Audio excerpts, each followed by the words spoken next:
Hi, hello, and welcome to my video.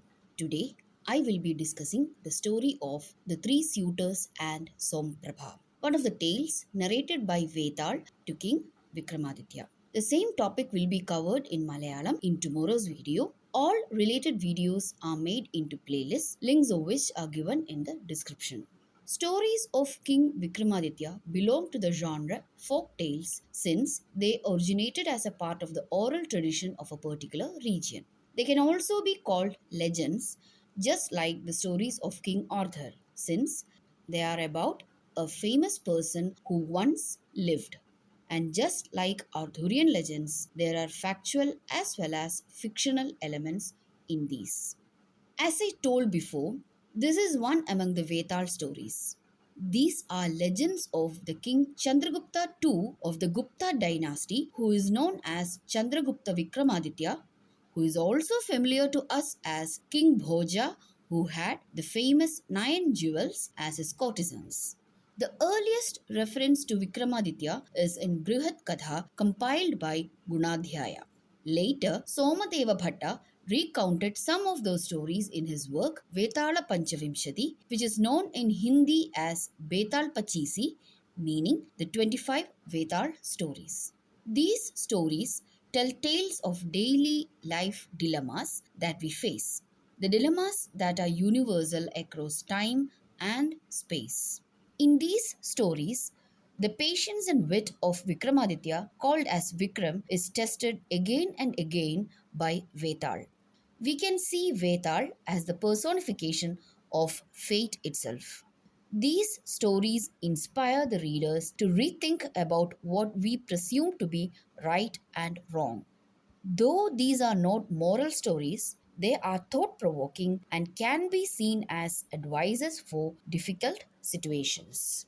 Oral stories tend to have different versions, and the version I am talking about in this video is the one taken from one of the blogs in blogger.com, from which the stories are taken for UG syllabus by Kerala University.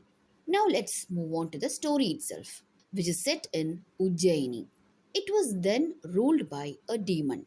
Hariswami was a faithful officer and king's messenger. He had a daughter, Somaprabha, who was beautiful, intelligent, and talented in drawing, music, and dancing.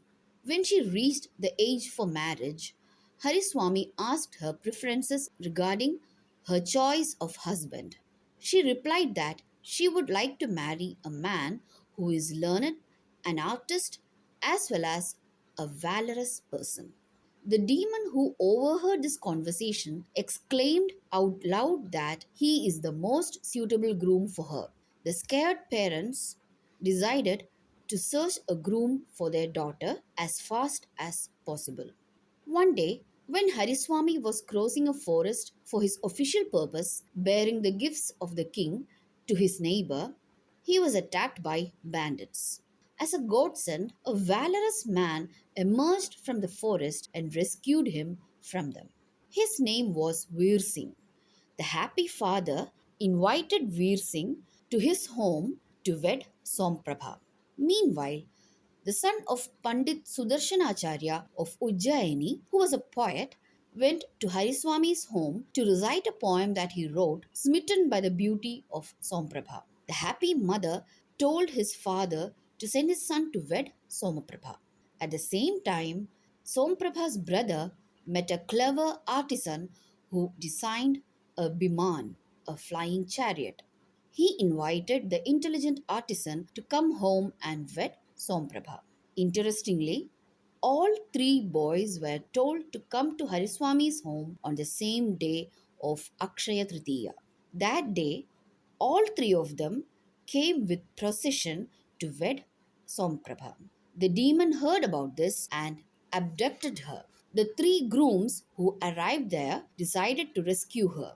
They chased the demon on top of the artisan's biman, and Veer Singh killed the demon with his arrows.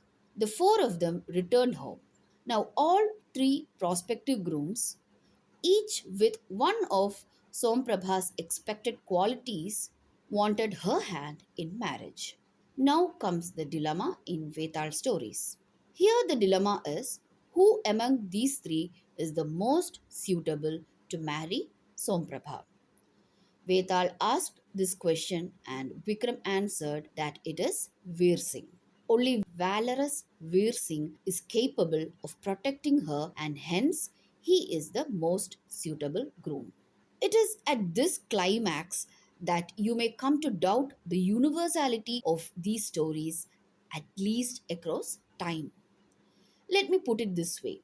Even way back in those days, does it mean that a man of books or a man with nimble hands are unworthy of marrying anyone since they cannot protect women like valorous men? Definitely not. The most suitable quality was selected based on the situation, the bride's background, and such. So, the lesson here is when you face a dilemma with multiple options, all to your liking, but one choice, choose wisely based on what you need the most. If you take this crux and ignore the patriarchal setting of not asking the bride's choice, we can take away valuable lessons from these folktales. With that, we have come to the end of this topic. If you found my video helpful, please like it and subscribe and click on the bell icon for more of my videos. Thank you.